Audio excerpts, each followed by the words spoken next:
why does having a life feel irresponsible now?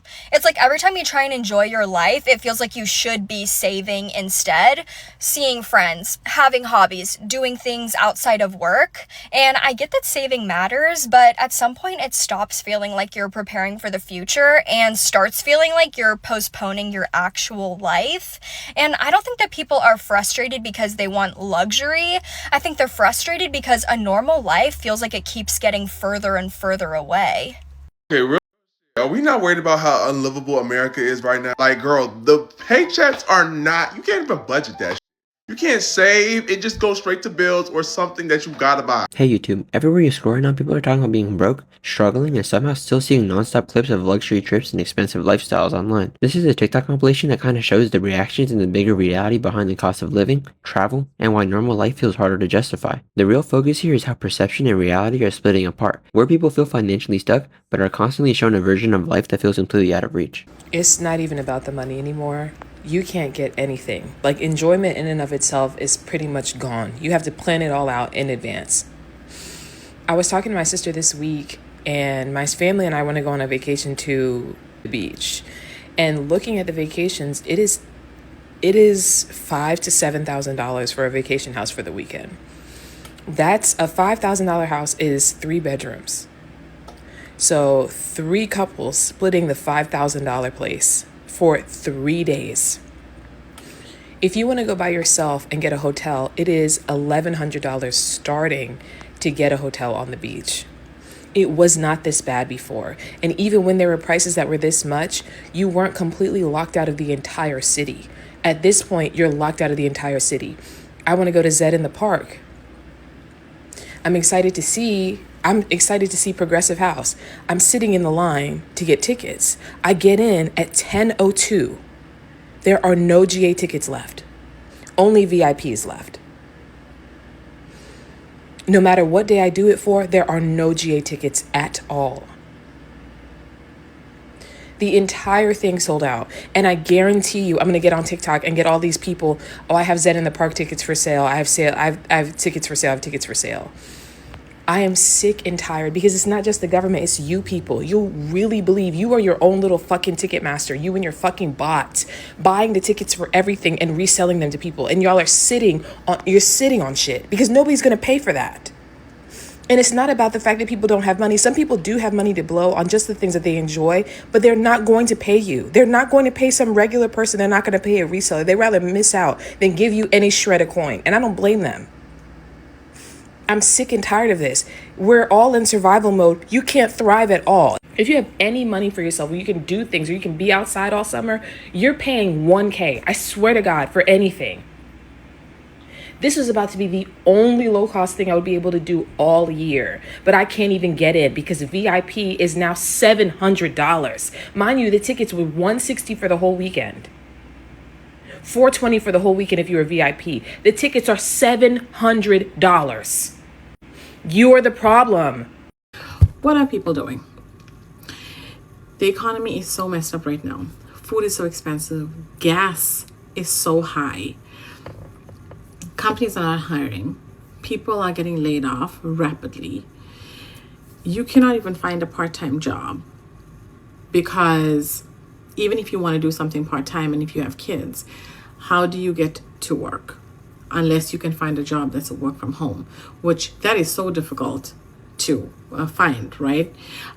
Because those jobs are going to be taken very, very fast. And when you even look at finding a job part-time and the amount that they are paying, $15 an hour for part-time work, once it's taxed, you are still not making a lot of money for the hours that you have to work, for the time that you have to put in to make some money, but that money is still not going to be enough for you to pay your bills. So now you are stuck between a rock and a hard place, because if the companies are not paying well enough, how do you survive? People are going to get more stressed, more depressed, more frustrated because you have to work. I get that. Everybody wants to work. But if you're not making enough money, you're still putting into depression. You still are stressed out because you're going to work for all these hours only to make peanuts because you still can't pay all your bills. You still cannot put enough food on the table when you have kids.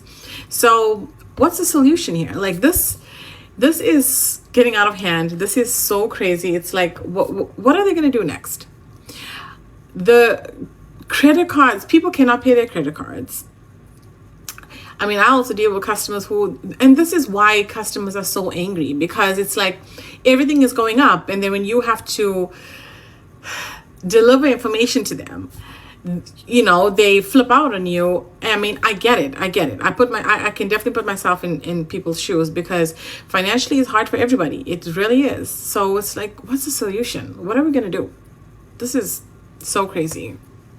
What's happening online right now is a constant stream of people traveling, flexing, and showing quote-unquote everyday life that doesn't really look average anymore. It creates this weird gap where even people who are struggling still feel like they're the only ones not keeping up. A lot of it comes down to how social media rewards what looks expensive, not what's actually realistic. So the content that gets pushed the most ends up being vacations, luxury food, and constant movement between cities. Even when someone isn't actually wealthy, the way things are filmed can make it look like they actually are. And because you see it back to back all day, it slowly starts to feel normal even when it isn't. That's where the comparison problem starts getting heavier than people realize. It stops being, oh, that's cool, and turns into, why isn't my life like that? And for a lot of viewers, it's not even just jealousy, it's just confusion on what's real anymore. Because the version of life being shown online doesn't match what most people are experiencing offline. So people end up feeling behind without even knowing what they're supposed to be behind on.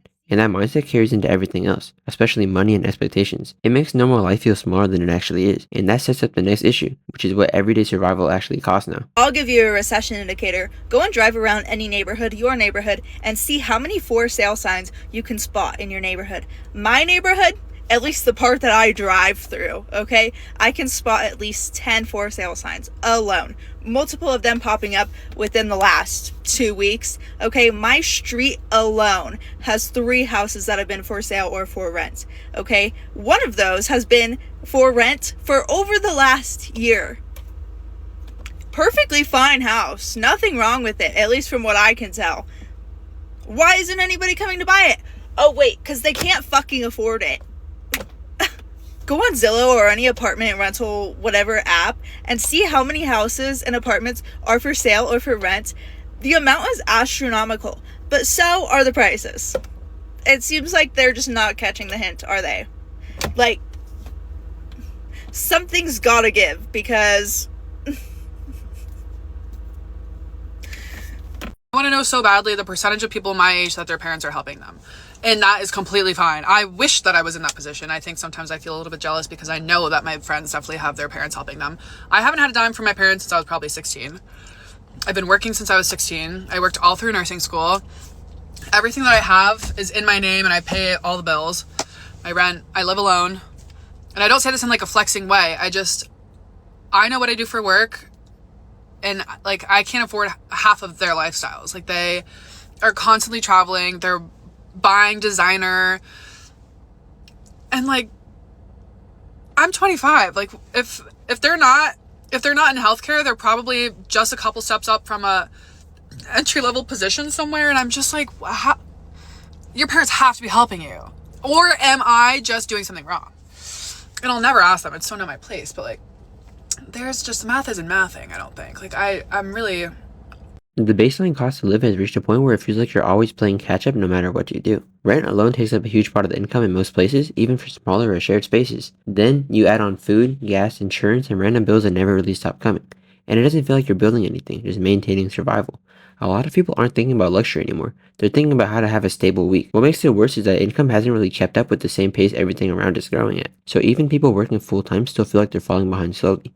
And that pressure builds because there's no real pause button on expenses. If something unexpected happens, it can throw everything completely off. So saving money doesn't feel like progress, it feels temporary at best. And that constant pressure changes how people think about everything else. Because when basic life feels expensive, anything extra starts feeling unrealistic. That leads directly into how people treat even normal fun or experiences now. Going out, traveling, or even just doing small things for fun has all started to feel like a decision you have to justify. Vacations especially have turned into something people plan for years instead of months. Flights, hotels, and basic travel costs make staying in the US feel strangely expensive compared to going overseas in some cases. So you end up in this situation where international trips can sometimes look cheaper than a weekend somewhere local. And that changes how people view normal fun completely. Even going out with friends, eating somewhere decent, or doing something spontaneous feels like it has to be planned around bills. It creates this mindset where people enjoying life feel slightly irresponsible instead of just normal. Like every small expense has to compete with rent and savings. So a lot of people just stop doing things altogether unless it's very intentional. And that slowly drains the idea of everyday enjoyment. Because life starts feeling like work and recovery with very little in between. And when that becomes a pattern, even seeing other people travel online hits differently. Not because it's impossible, but because it feels like it belongs to a completely different version of life.